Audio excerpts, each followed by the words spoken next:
All right.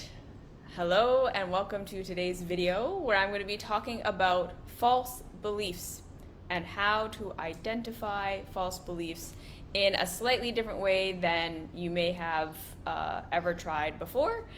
Because here's the thing. False beliefs are something that all of us are going to have for the rest of our lives.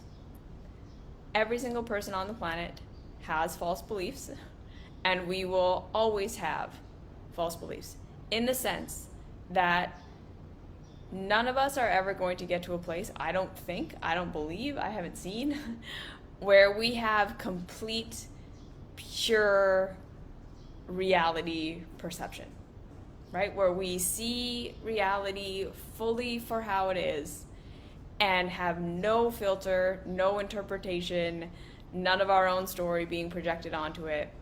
And even that, where we're able to see the fullness of reality, because reality is incredibly complex and there are so many things going on at any one time that I'm not sure that the human mind could ever fully grasp everything there would be to grasp in any moment and fully grasp it for how it actually is with no projection or story attached to it. You see, I just think that reality is always going to be something that we are interpreting. It's always going to be something that's being filtered through our lens of understanding, and there's always going to be error. So I think the first thing for all of us to realize about false beliefs is that we don't want to get into a situation where we're thinking, I can't be happy and I can't be healthy and I can't have a good life if I don't get rid of all my false beliefs, and that I won't be happy and I won't be my highest self and I won't be fulfilled and I won't be able to be okay until I get rid of all of my false beliefs. Because, like I say, none of us are ever going to get rid of all of our false beliefs. And there are a certain amount, a certain level of false beliefs that generally we can live with forever, and it's fine. You see what I'm saying? So understanding that reality is very complex, there is so much to understand, there's so much to see, and to expect ourselves to ever get to a place where we see everything clearly and we do not have any more false beliefs is a completely unrealistic expectation, and it is not required for us to feel happy and healthy and to have the things that we want in our lives. Okay, we're always going to be interpreting, we're always going to have our filter. That's just a part of being human, and that's okay. So let's breathe a sigh of relief, take the pressure off. We never have to get rid of all of our false beliefs in order to be okay. The second thing is that we must understand that, again, right, the intellect is the part of our being that can be programmed to believe essentially anything. The intellect is like, the way that I kind of always talk about the intellect is like, it's like the manager of the office. It is not in charge of determining where the company is heading or what the goals are or what is the right thing or what is the wrong thing. The manager is not there to decide what the, like I say, the best course of action for the company is. The manager is not there to figure out any of these high level concepts. The job of the manager is to take whatever the CEO of the company or their boss is saying, this is what we're doing and this is what we're going to do and this is the direction we're heading, and it is the manager's job to just figure out how to make that happen, right? The manager says, okay, cool, this is the direction the company is heading in, so now it's my job to tell these people to do this and these people to do this and to strategize how we're going to actually get to that goal. Do you see what I'm saying? That is what the intellect is doing. The intellect is there to just say, okay, what is the direction we're heading? What is the reality that we're operating under? What is the truth that I'm being told is the truth? And how do we navigate the world using that template for what truth is? That is what the intellect does. And then that template for what truth is, that's our conditioning. That's our belief systems. That's what we were taught about the reality. That's what we've observed and experienced, and then the conclusions we've come to based on those observations and experiences. And that template for reality can be totally in alignment with how reality actually is. It can be completely out of alignment for how reality actually is. But either way, the intellect is going to work. Your perception filters, all of these things, your intellect is going to be working to get rid of any evidence, that doesn't align with our template for what reality is, to enhance any evidence that does align with what our template for reality is, to give us that sense and that feeling that we know what we're doing and we have a clear perception and we're headed in the right direction. And then again, it's going to make all of its choices. It's going to lead us and guide us, and it's going to make the world make sense to us through the lens of that template. So that is what the intellect does. And then, like I say, it figures out how to make our choices and how to navigate reality based on the conditioning we were given, based on our current interpretation of what reality is and how it works. Yeah? So again, we all have our belief systems, we all have our conditioning and our patterning and our this is how we need to be in order to be good, this is what we need to do in order to be successful, these are the right things to do, these are the wrong things to do. And a lot of that was given to us in our childhoods by our caregivers, by our communities, yes? And a lot of what makes sense to us as this is how reality works and this is what is true is based on the conditions we were brought up in. It's based on what we were taught and what we were shown we needed to do and we needed to be in order to fit in and survive in our families of origin, in our cultures of origin. Because in our childhood, survival and success and getting our needs met came via the route of being approved of, being understood by others, being empathed by others, and being provided for by others. You see, when we were children, we could not figure out how reality worked for ourselves. We didn't know how we worked. We didn't know how the world worked. We weren't understanding cause and effect in the sense of like, I'm hungry, I need food, I'm sleepy, I need sleep, I'm uncomfortable because there's waste in my diaper, I need my diaper changed. All we knew is that I experience pain, I make a noise, caregiver remedies my pain. I want something, I have a desire for pleasure, I make a noise or an action, caregiver understands me, gives me pleasurable experience. Those were our base understandings for reality. And then as we grew, we learned more and more the behavior patterns that worked best in terms of getting our needs met, in terms of making us safe, in terms of having the most pleasure and the least amount of pain possible. And we were learning, right, because we had that foundational, fundamental understanding that acceptance and approval and fitting in equals safety and success. We started to have experiences where our wires started getting crossed. Okay, and this is where our false beliefs started to be born. When we were starting to be taught that this is the right thing to do, this is the right way to be, this is how we have success, in terms of this is what your culture and your family and your education system and all of the authority figures in your life are telling you is the right thing to do and the right thing to be in order to fit in and in order for them to approve of you and all of these things based on their understanding of reality, when doing what was right by standard didn't actually get you the results that you wanted in real reality. So when you were being told this is the right way to be, this is the right thing to do, this is what is good, and that contradicted what was actually happening in real reality.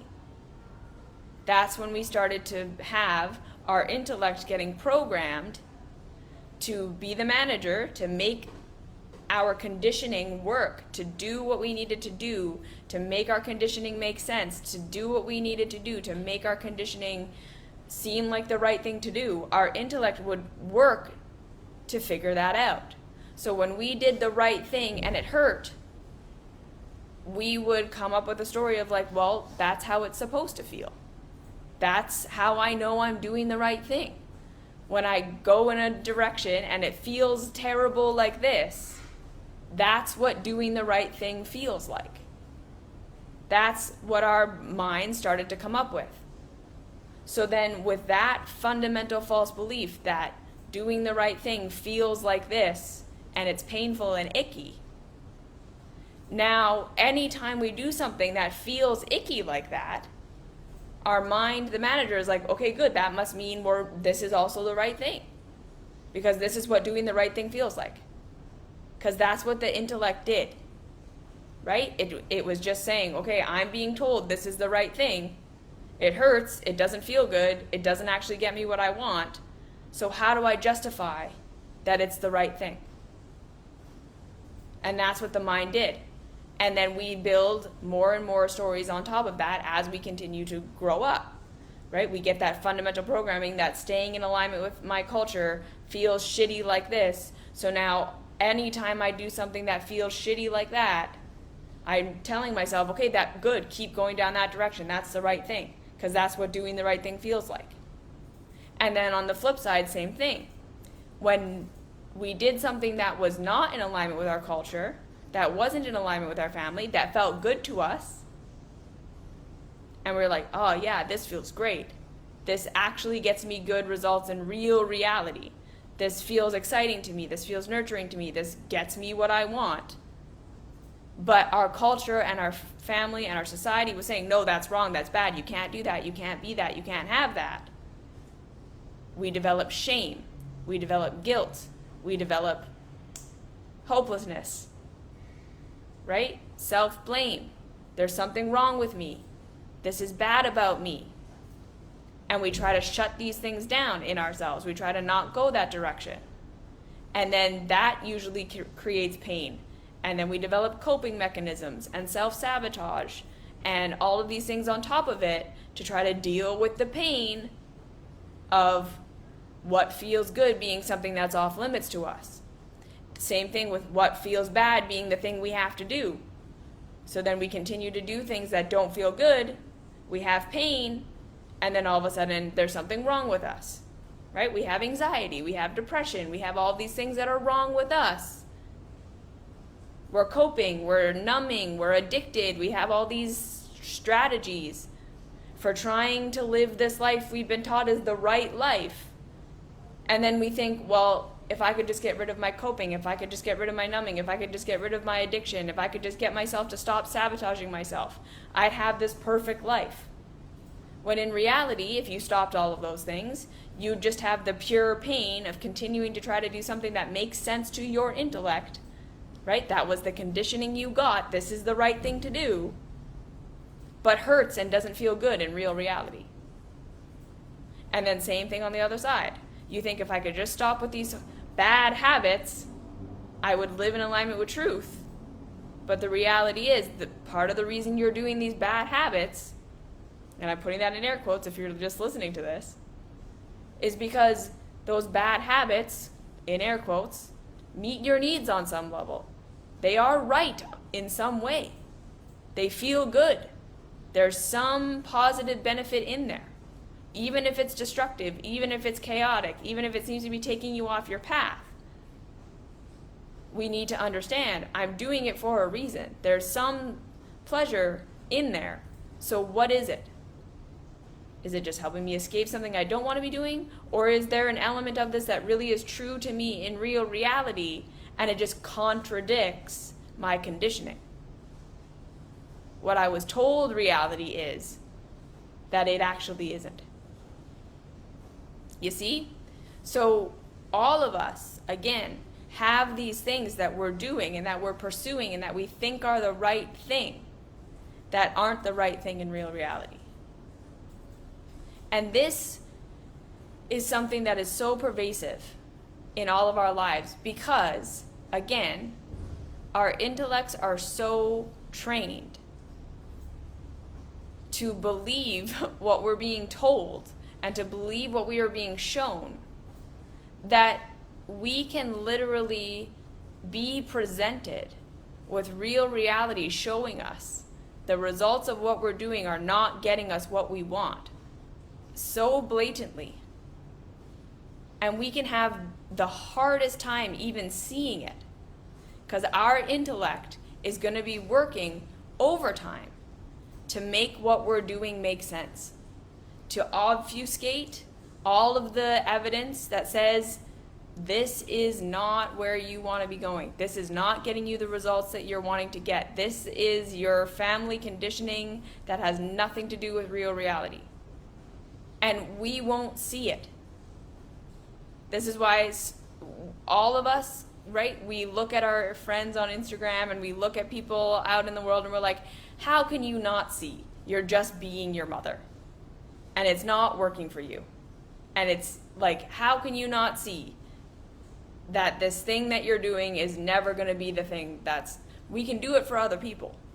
It's so obvious when it's someone else, right?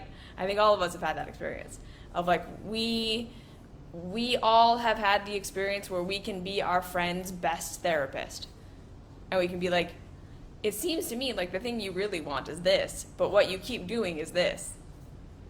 And then we blow our friends' minds. And yet we can't do it for ourselves, or it's very difficult to do it for ourselves.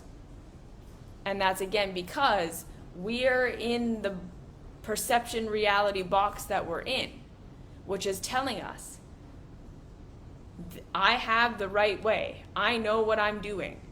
I've been given the keys to what real reality is, and I have to do this thing, and I cannot do that thing. And any evidence that contradicts that gets filtered through the manager, the intellect, the mind, and is explained away, essentially, is what happens. We come up with some guy in his warehouse with all the string connecting all the things to make it make sense. Because again, that's what the intellect is designed to do. The intellect is designed to make it make sense when it doesn't make any sense. You see what I'm saying here?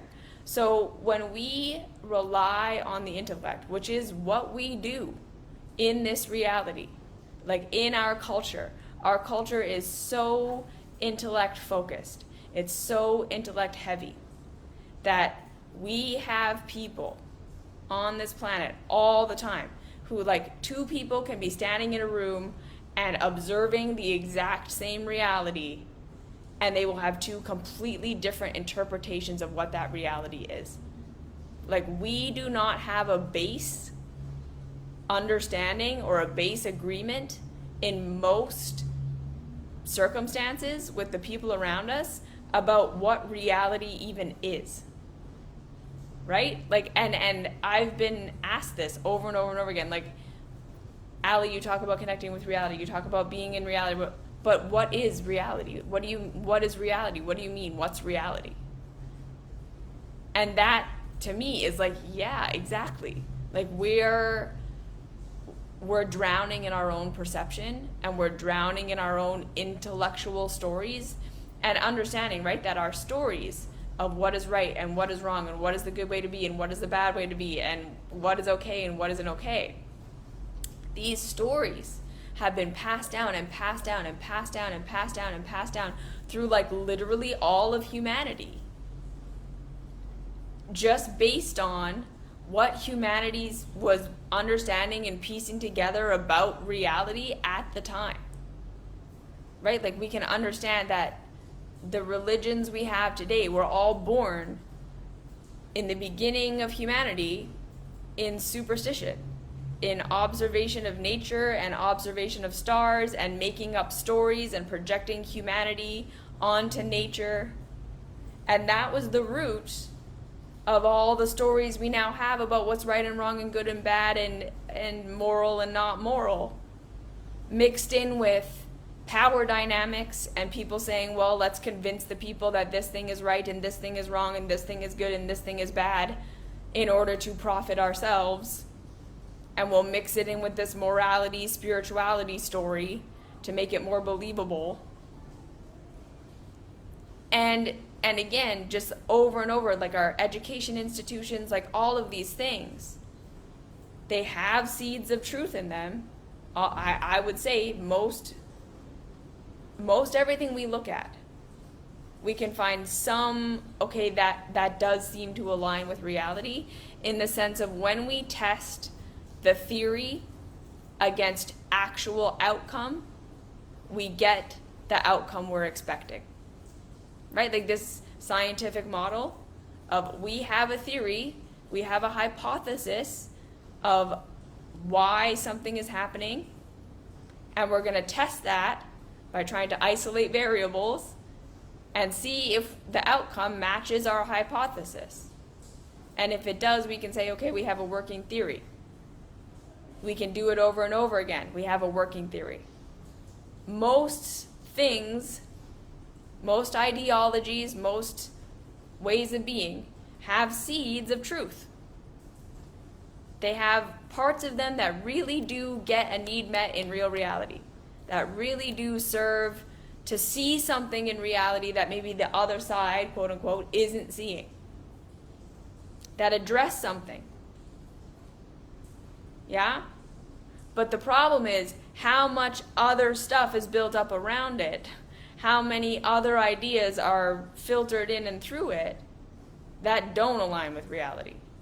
That we can test that theory over and over and over again and we don't get those results.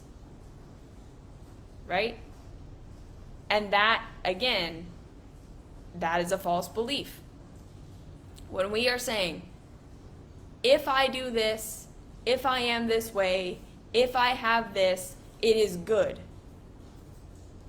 quote unquote. Almost always, whenever we're saying, the reason I do this is because it's good to do, or the reason I don't do this is because it's bad to do, or the reason I feel bad that I'm doing this is because it's bad, or the reason I feel good that I'm doing this is because it's good. That's our first entry point into like, okay, that's a belief system. I don't know if that's actually true or not. Okay? So that's my first hint. When we're looking for where our false beliefs lie, we first want to ask ourselves, where am I doing what I'm doing because it's good? Or where am I feeling good about doing what I'm doing because I feel like it's good? And where am I doing what I'm not, where am I not doing what I'm not doing because it's bad? Where am I feeling bad for doing what I'm doing because it's bad? Whenever we're doing something because it's good and we're not doing something because it's bad, or we're feeling good because it's good, or we're not feeling good because it's bad. And that's what our minds are telling us. We want to say, okay, it could be that it's true. It could be that what I'm believing really is actually beneficial in real reality or actually harmful in real reality. But I don't actually know that yet. Because if I'm operating from good or bad, or morality on any level, I'm not operating from understanding real reality. I'm operating from a story. Okay, now, before we freak out, because I know that can be a scary thing to consider. But Allie, if we just stop doing things that are good and start doing things that are bad, aren't we going to become horrible people? How will we know when something is actually good or bad? What we want to say is that in real reality, there's cause and effect. In real reality, there is outcome. In real reality, We don't need good or bad. We need to understand that what we're actually looking for when we say good and bad is needs getting met, is outcomes, is desires that we have being fulfilled, getting what we want, moving away from the things that we don't want. Even when we're thinking about, I want to be good so that people like me, I want to not be bad so that people like me, we want to look deeper into that. Why do we want people to like us? What do we actually want? Because I want connection is a real thing. I want to feel like people around me like me so that I feel safe with them, okay? And we also want to start to get into, okay, do I feel like I need to be loved and accepted and approved of because I feel like if I'm not, I can't get my needs met, right? Because for a lot of us, that we still have that deep understanding that love and approval equals provision. Because again, in our childhoods, that's what we learned. We learned that love and provision equals safety. We did not learn, I need to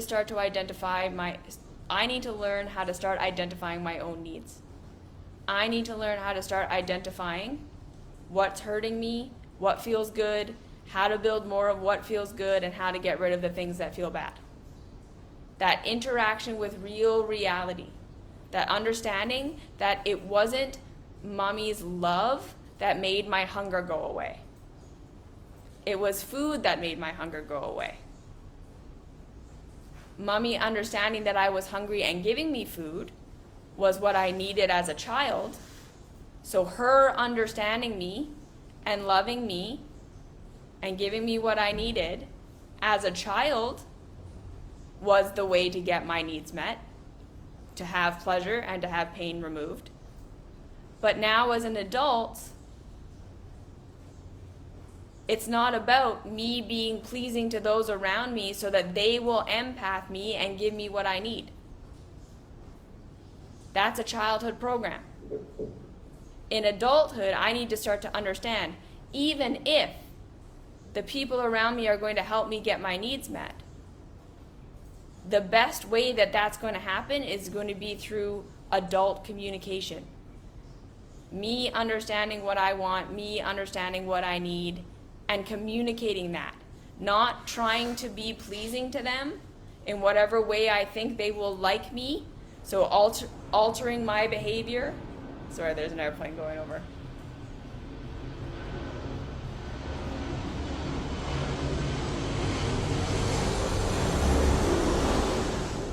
Altering my behavior so that the people around me will love me, and then they will understand what I want and what I need, and then they will give it to me. Like most of us, we're not conscious that that's what we're doing.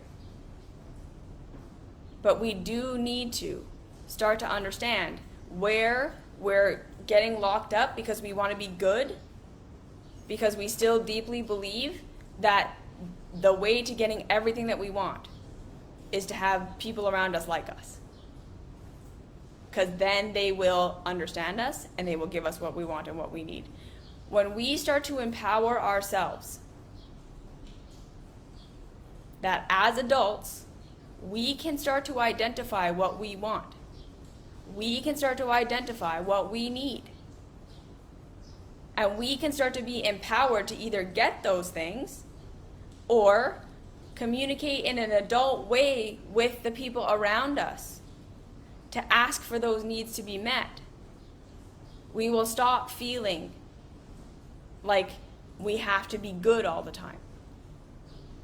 And then we can start to understand, again, what we actually want and what we actually need and what actually feels good and what supports us feeling good, what gets us the results we actually want. Okay, so coming back.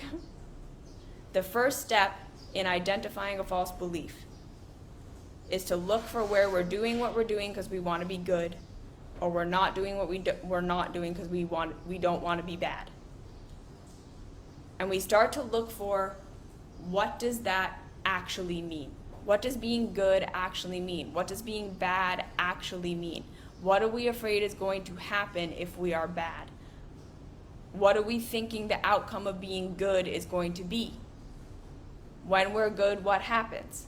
When we're bad, what happens?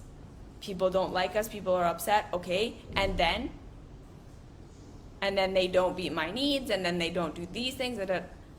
That's when we can start to say, okay, well, is this a codependency thing? Where I learned that I behave in this way and they behave in this way, and in that they meet my need, and in that I meet their need, but it's not communicated, and we don't really even know what needs we're meeting from each other, and I'm afraid if this person pulls away, what am I going to lose? You see what I'm saying?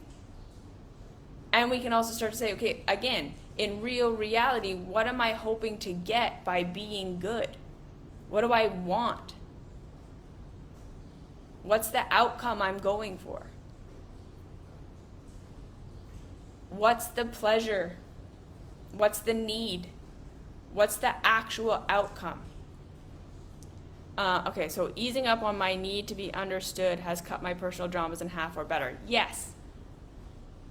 Because when we can start to understand, okay, if I can understand myself, that's the first thing. I can see, okay, I can identify what I want. I can identify what I need. I can identify what's hurting me. I can identify what's benefiting me.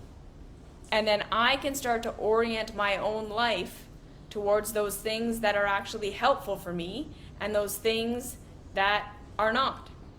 And it's not based on, right? We start to prove to ourselves that getting what we want and getting away from what we don't want isn't a result of being pleasing or being understood by others, so that they will do it for us.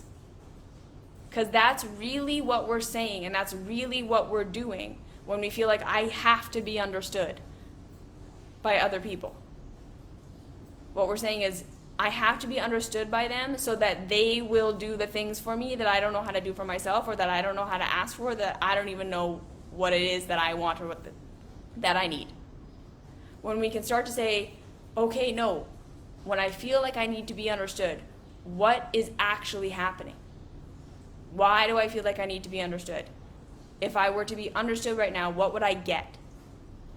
In my not being understood right now, what am I losing? Or what do I perceive that I'm losing?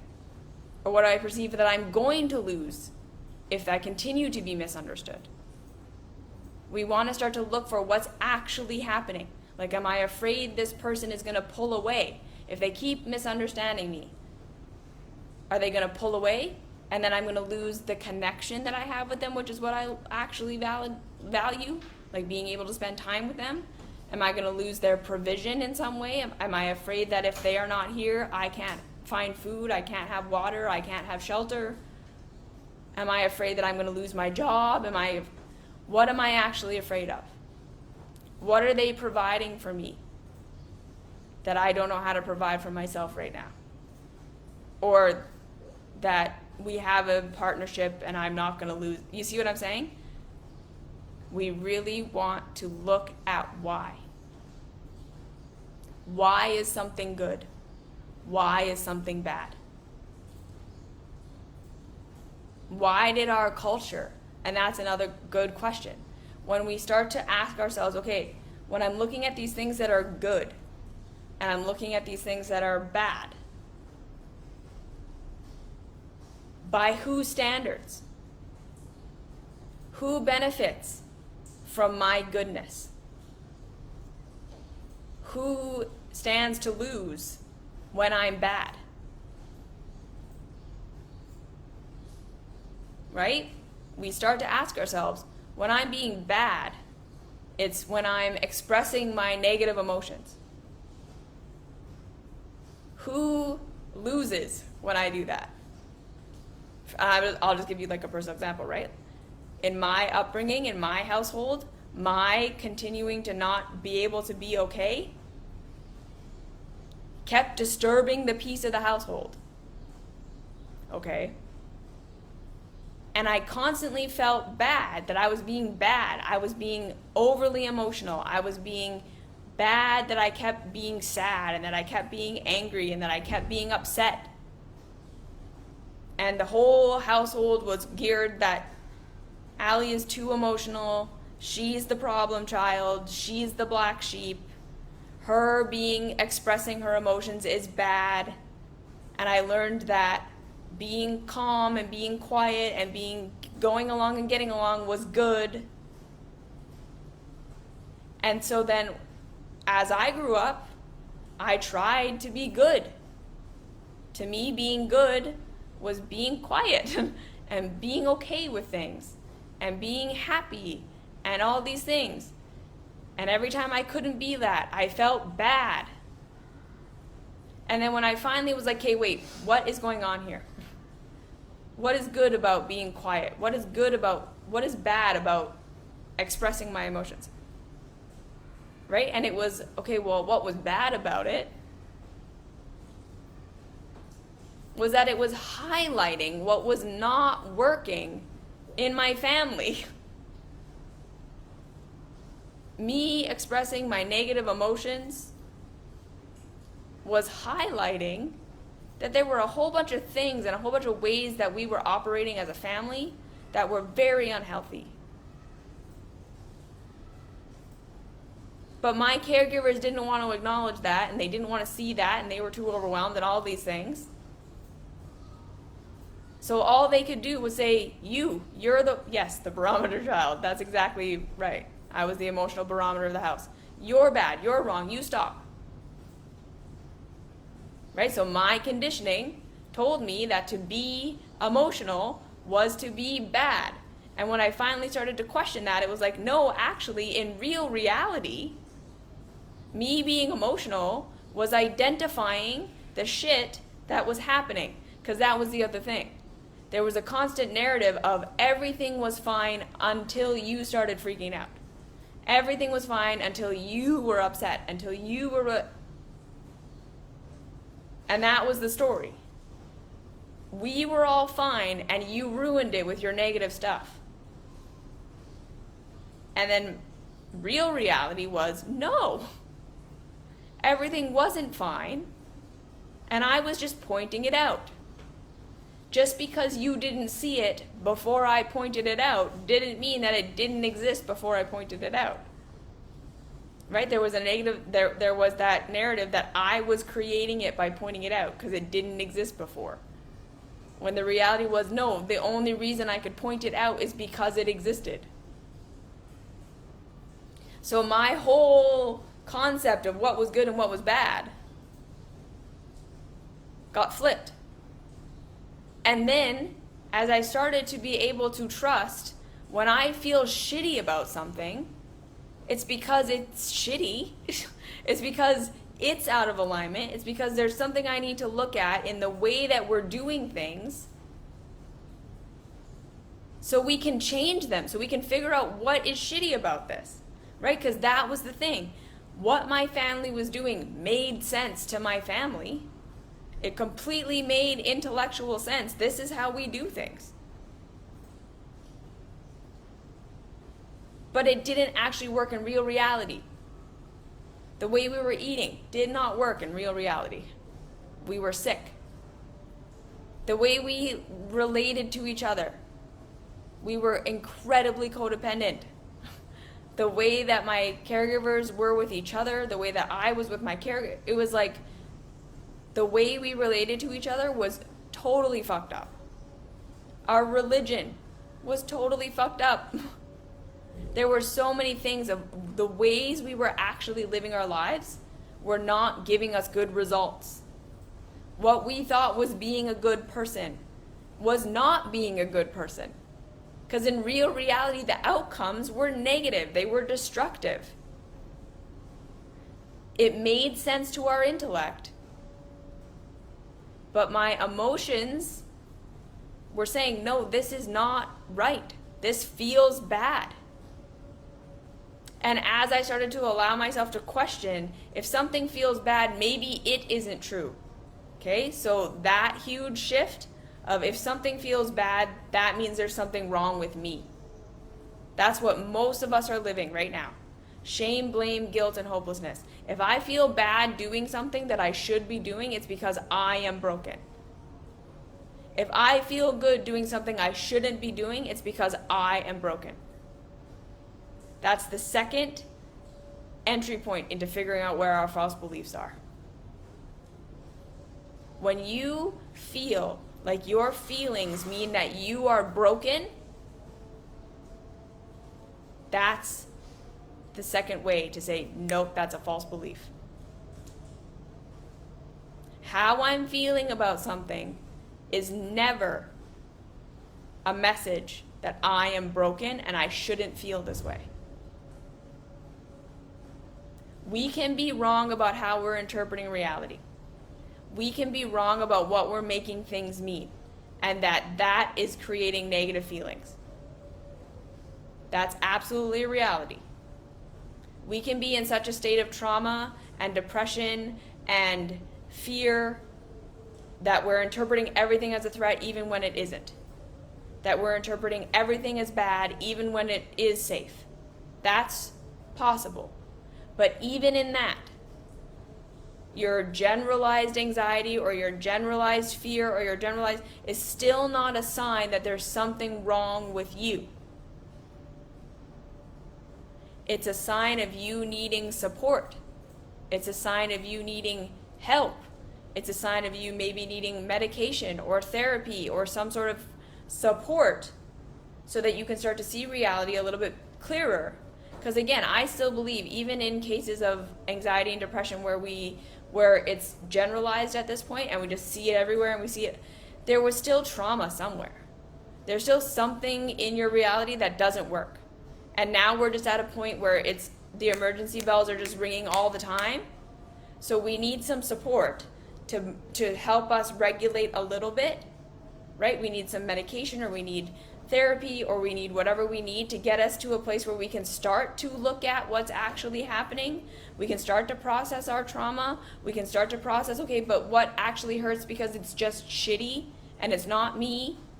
So even when we're completely interpreting reality incorrectly because of all of our trauma and all the things that we've been through, it's still not a sign that there's something wrong with us. It's a sign that we need support to bring ourselves into a relative state of regularity so that we can start to tease apart our traumas from what's actually happening, from what's actually working, from what's not working, because there's always going to be something in there that's still, and even if we can't fix it, right? Because again, we still live in a reality where some of us are in circumstances financially or socioeconomically or relationally where we can't just fix it. We can't just make the thing that's bothering us go away. But we can validate ourselves. We can stop making it mean that we are shitty or that we are flawed or that there's something wrong with us, that we can't be okay in a situation that is shitty. That it's not our fault that we can't get along with our family. It's our family dynamics are fucked up. It's not our fault that we can't bloom where we're planted, because where we're planted doesn't work. So no matter what, no matter where you are on the spectrum, that second entry point into where are my false beliefs, where are you blaming yourself because you were taught? Because again, none of us are doing this on purpose. We were all trained to reject what we actually feel and what we actually, our actual true reactions to things. Because we had to fit in and we were told and we were raised to believe these things. Where are you rejecting yourself for how you feel? Where are you telling yourself you should be able to feel fine in this thing and you don't? Where are you telling yourself you should be able to make this thing work and you can't? And you're feeling like that means there's something wrong with you. There is nothing wrong with you. You feel how you feel for a reason. There may be trauma, there may be misinterpretation, there may be all of these things, but the way you're going to figure that out, the way you're going to find what's true and what isn't, is first validating that you feel what you feel. You don't have to validate that how you're interpreting everything is correct. But you do have to validate, right now, this just feels shitty. And it's not my fault. I don't feel shitty because I am broken. Or this thing doesn't feel good because I am broken. What do I need to be supported right now? That is the big question. When you are feeling pain that doesn't make sense to you, so you're blaming yourself and shaming yourself and making it there's something wrong with you, we want to turn that around and say, no, I'm feeling what I'm feeling for a reason. There's nothing wrong with me. What do I need to be supported right now? That shift helps us to start to see where our false beliefs are. If I were already good enough, and it was just about supporting myself right now, versus trying to fix myself or change myself or figure out how to make myself feel good about this thing I don't feel good about, or figure out how to stop feeling good in this thing that feels good but that I shouldn't do. If I were to turn it into, what do I need to feel like I'm being supported right now? That's when you're going to start to discover, oh, okay. When we stop blaming, shaming, and guilting ourselves, and we start to look for, where am I hurting? What do I need? What are the good things that I'm getting out of this stuff? Then we can start to look for real reality. Do you see what I'm saying here? If you were to trust yourself, that you deserve to be supported, and that you're feeling what you're feeling for a reason, so now what do I need? And we start to ask ourselves these questions earnestly. Right? Again, when we're in that state where everything feels bad, everything is overwhelming, nothing feels good, I need support. I need support. I've been hurt, I've been traumatized, I've been confused, I don't see it, because that's the other thing, right? To actually see where we are traumatized a lot of the time is really, really difficult. Because again, we've been blaming and shaming and rejecting ourselves for our reaction to the things that have been hurting us, that we have been trained to believe are normal and good. We have been blaming and shaming and rejecting ourselves for our reactions to the things that are harmful and traumatizing, but we have been taught are good and right and the way things should be.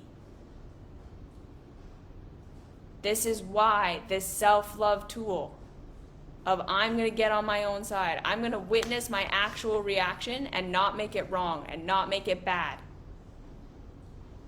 is so powerful. Because this is how we start to say, well, okay, if I'm reacting this way to this thing that I've been trained my whole life is the right way, maybe it's not the right way. If I have to continually be in a state of coping and numbing and stimulating, it's not because I'm weak or I'm terrible or I'm not good enough or I am doing something wrong, or it's because I'm in pain. And this is my only way of coping with that pain. And if I can't identify where the pain is coming from, it's probably kind of coming from everywhere. Right? When we can't see it, that's how we know it's my conditioning.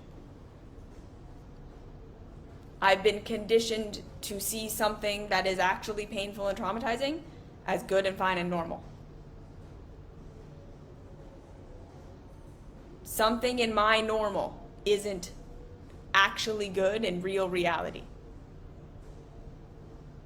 And then looking at the things that we do that we feel bad about, but that we keep doing, where's the positive benefit? Is it actually bad?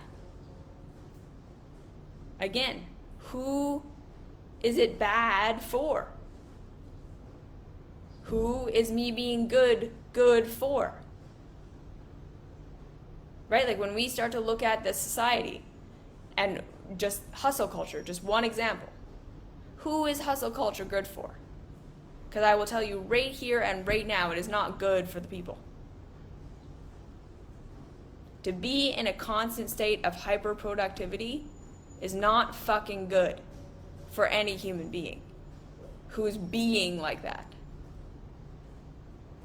So who benefits from us believing that it is good to be constantly hustling? Corporations. It is good for corporations. It is good for those who own the means of production. For us to be indoctrinated that if I just keep working and working and working and working and consuming and working and working and consuming and working and working, that is something valuable about me. Some of us might be rewarded with lots of money, but we destroy ourselves along the way. And corporations love that shit. When we will work for nothing, because work in and of itself is now a virtue. When we will allow ourselves to be taken advantage of, when we will allow other people to be taken advantage of and we won't say anything,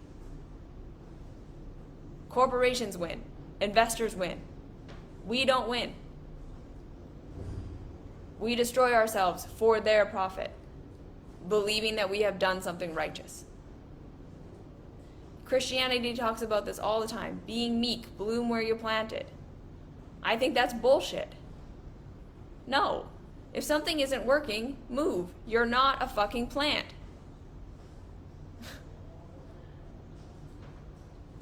Don't allow yourself to be taken advantage of. That is not good for anybody. It's not good for the person taking advantage of you, and it's not good for you. Sure. Be understanding, be empathetic, absolutely. And take no shit. Like that's a whatever, cliche thing at this point. But who benefits from us being meek? The church, the people who want to be in control of you, right?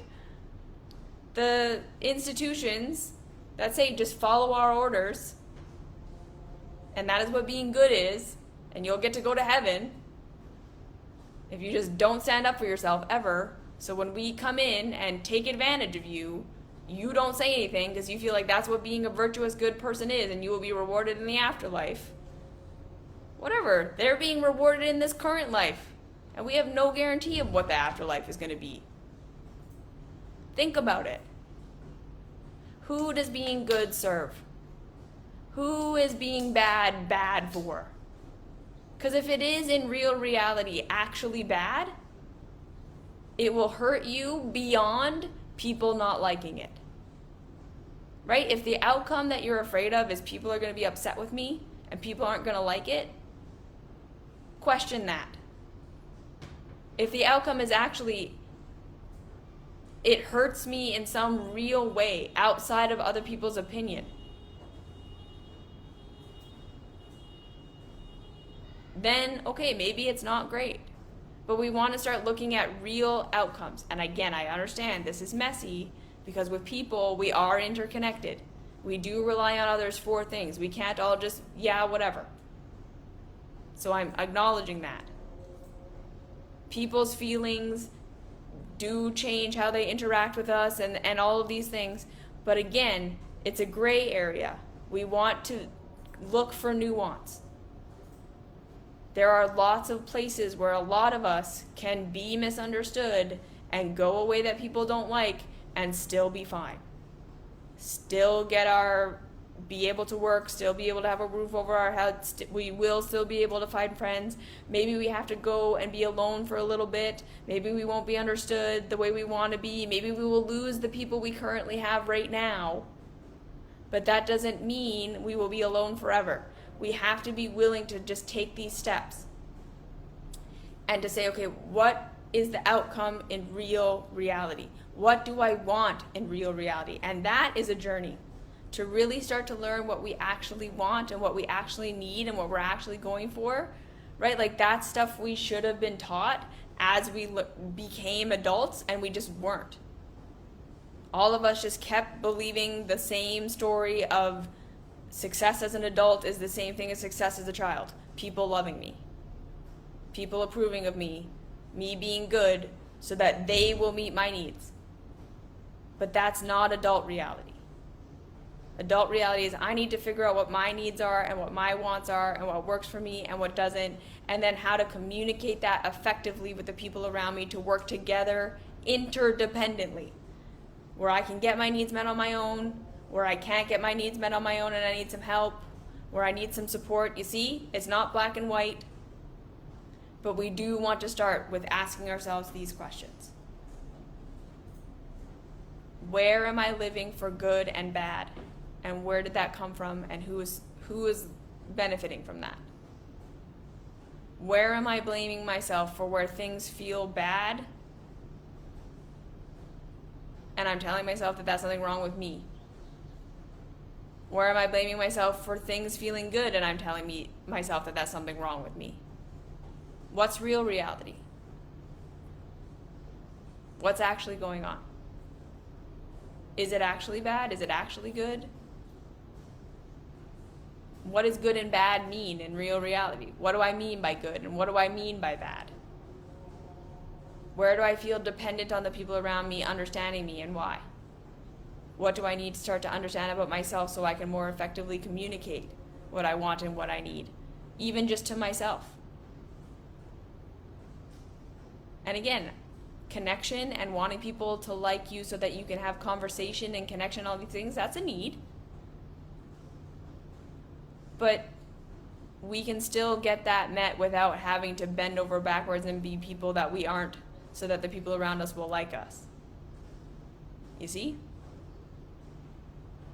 Sometimes we can go without our connection need so that we can learn more about ourselves before we enter into a relationship. Sometimes we have to do that.